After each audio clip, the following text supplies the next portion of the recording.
All right, welcome everyone. My name is Mike Richter. I am a Principal Partner Solution Architect at Microsoft. And we have... Yes, Deepti. Hi, everyone. I'm Deepti Dheer, the Product Manager for Elastic, primarily focused on Agent Builder. Over to you.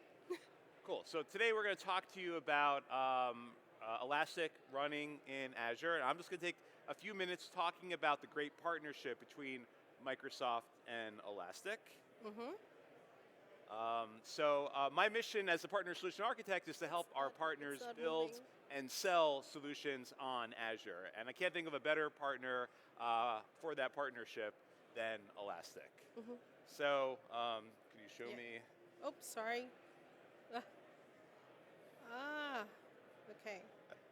So I just wanted to talk about the partnership and what it means for our mutual customers. So the important thing to understand is that it's very easy to buy Elastic on Azure, right?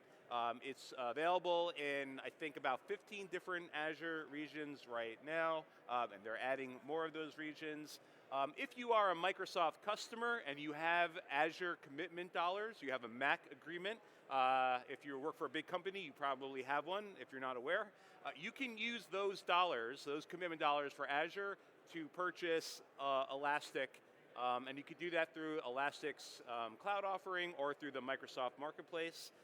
So that gives you one single Azure bill. So it makes procurement of Elastic very simple for our enterprise customers. The Elastic Cloud offering, they have their hosted offering and their serverless offering now available on Azure. They are, like I said, in 15 different regions all over the world and adding more. And so that means if you've got your Azure workloads running in East US or one of the supported regions, you can talk to Elastic, no egress costs, no latency, no additional latency going to another region. The integration with Elastic is enterprise ready, right? So you can use your Entra ID, you sign into the Microsoft portal, you can use that same identity to go into the Elastic portal to create your indexes, to create your agents, do everything you need to do inside of Elastic. You can talk to Elastic, their managed service, over a private link. So Elastic essentially is part of your VNet in Azure. So for our customers who have those compliance requirements, they need to make sure that they talk to the data sources privately. All of that works even though it's running in either Elastic's cloud or running through the marketplace. That is all happening for you. Right? And then, as we all know, Elastic has first-class vector support, right? Their solution is really built for those RAG and Agentic applications inside of Azure. You can, of course, reuse your Microsoft Foundry LLMs, right? So if you have that MAC agreement and you have PTUs and you're using our models, Anthropic, OpenAI, all that stuff through Foundry, those can power your agents inside of Elastic as well. And of course, the Elastic Agent Builder, which Deepti is going to be talking about, is available running in Azure. And I'll just wrap this little introduction to say that I've done a lot with Elastic. What Deepti is going to be showing you, I have built and built demo applications. So if you want to learn more, you can talk to her. You can come see me. I'm going to be actually staffing the apps and agents, the yellow booths, right after this session. So if you want to talk about apps and agents, you want to talk about Agent Builder on Elastic, I'm happy to show you what I built and talk to you more about that. Yep. So I'll hand it now to Deepti. Thank you, Mike. And one more thing, that if you want free credits or up to $1,000 of credits of Elastic, please head to our booth right here, and we can help you with any other questions on Elastic. So just to summarize, yes, we are Microsoft, but what does Elastic really do? What are we doing in the world of AI with Agent Builder? So let me bring all of you back to the problem first, which is we have these disparate systems which means we have data in those systems, and these systems are just sitting right there and having their siloed context. Now, what happens is, when it comes to whether it's AI, whether it's running your own business, leveraging AI, this context, the siloed context really breaks the whole theme of what's really needed to be done or what is needed to be executed from an AI perspective, right? So what we are trying to do in Elastic is bridge that context gap by not just bringing in data into Elastic, but also querying the data that sits outside Elastic in these different systems and give them a good wrapper of context, retrieval, and give you a response that is not just high quality, but then is also token optimized. Now, how do we do that? So this architecture, in a nutshell, shares our approach to solving the context gap, which is gather if you look at the lowest tier, you gather your information or context from these different sources. That means whether your data is in Elastic or outside Elastic in the different ecosystems of Microsoft. We build your own agents, you build your own capabilities around skills and connectors, and that's what pulls in all the context that is sitting in these systems. And then we dispatch them to those entry points or endpoints, which could be your agent in Microsoft Foundry, or agent on your MCP, Copilot Studio, or for that matter, any other endpoint outside the ecosystem of Microsoft. So what are really those building blocks? When we say context engine, what does that context engine really curtail? So that comes to the building blocks that we have. So of course, we have agents and skills that are really building building on top of your data, connectors that are just fetching the context from these different systems. And then we have plugins, which can be your domain specific skills and connectors that really help gain us more domain level knowledge, and attachments that could be dashboard attachments, or for that matter any file uploads that you have that are needed to add context to your agent.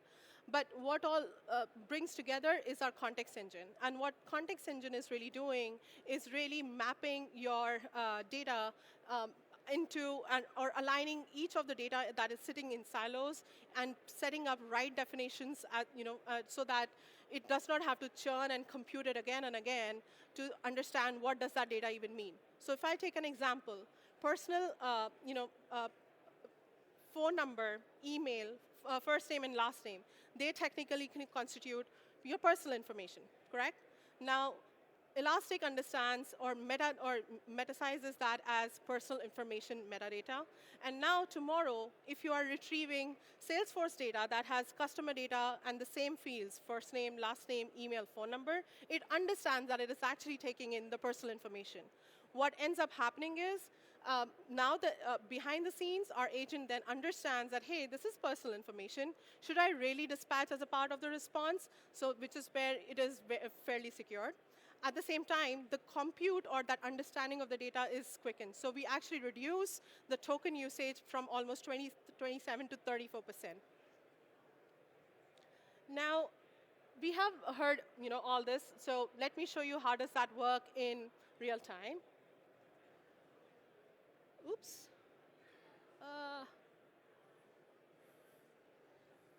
So this demo really shows that, let's say you are a bank customer support team and who has some case data that is currently in Elastic, but at the same time, your data like policy documents or engineering issues that are currently sitting in GitHub, which are your different systems, are don't know or don't communicate with each other. Now let me show you how Elastic Agent Builder does that for you. And it is done in a very super easy conversational manner. How? So for example, let me start with the simplest question: how many interactions happen by channel, phone, email, or chat? Oops. So the agent builder is computing the response behind the scenes, and we are fairly transparent with what we are computing. So it shows you what all tools were called, or tomorrow what skills or plugins were called, so that you as a developer have a holistic understanding of what is going on with your agent. That removes that black box tendency that some agents have, and really gives you a transparent reasoning throughout the sessions when you're running these agents. What's more is it's not just giving you reasoning, it is also giving a very holistic response as well. So in this case, it needn't just be a summary of your, an AI summary that is generated, but it can also generate a dashboard for you that you can actually save. Now, and this is agent, like basic in a nutshell. Now, what we are powering our users is to actually customize this agent for you. So what you just saw was in bare minimum what the agent can do, and what all powered that agent. But again, we understand every business and every business unit has a specific need. So now I'll show you how you can even customize that agent.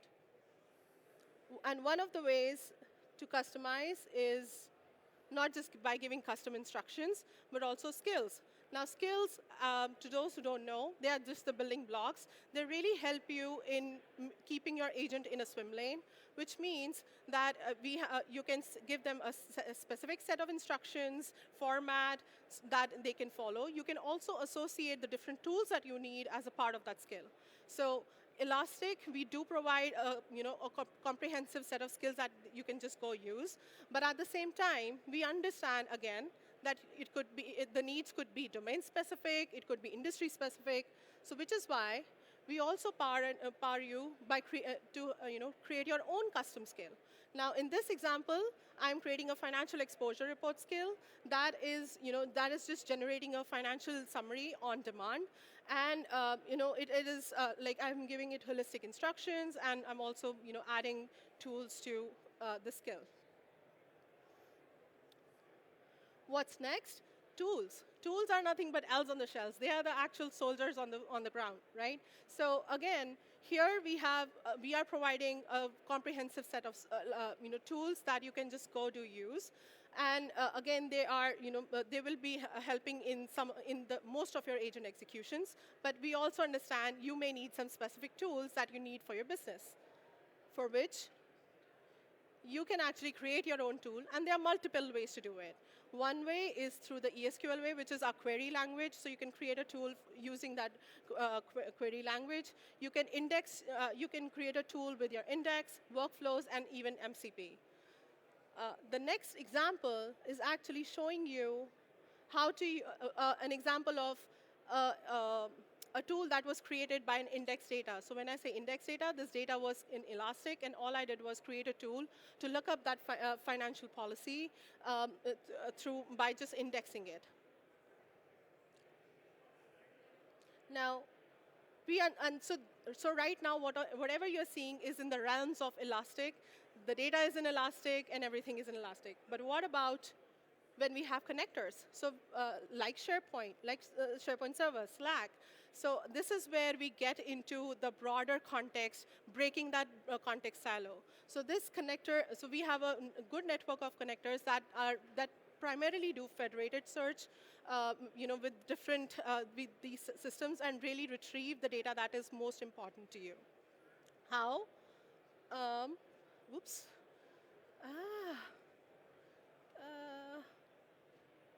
There's some mic. Oh, sure. Yeah. So how does that all come together? Let's see. So if I have this complex query, it is asking me, I'm asking the agent to create a dispute book for all the dispute-related customer issues that have been raised in the past based on my data. It is actually doing what? It is actually calling my custom skill that I just created. And at the same time, it is giving me, again, a super comprehensive response that I can literally use and refer whenever I want. What's more is that to that response, I can also say, hey, can you retrieve a specific policy which is currently located in a SharePoint document or a SharePoint folder, and associate with that case, with that specific case ID, and it is able to do that. So here you can see the relevant policy that is relevant to that specific case, and all of that is happening in the same location, same conversation, without having to go out of Elastic. What else? What if I have engineering dependencies? So for that, we also have a GitHub connector. All I'm doing is, hey, can you check if there are any GitHub dependencies or open engineering issues that really impacts the case resolution? And which is what, based on the skill that I designed, based on the other tools that I designed, it is giving me a rank of, okay, the issues that are directly impacting your case here. What's more is that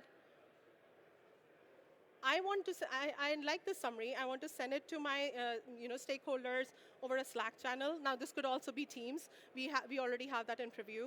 But now, specifically for Slack, I just created a workflow to say, hey, please send this summary to a specific Slack channel. Now, what it's doing, it's actually taking my approval to make sure that I do want to take on this step. We understand that the write operations are fairly complex, and sometimes they can also be risky. So we just want to make sure that you approve to such writing actions. And the result, you have a comprehensive response of a comprehensive summary of that same thread in your Slack channel that is then shared across with your team. So this is like one of the ways, or I would say the simplistic way of how Agent Builder can really minimize the context gap, and at the same time really deliver the value of the data that that are currently sitting in silos, bringing it together and giving you a comprehensive responses that you can then use and make really quick business decisions. Thank you very much.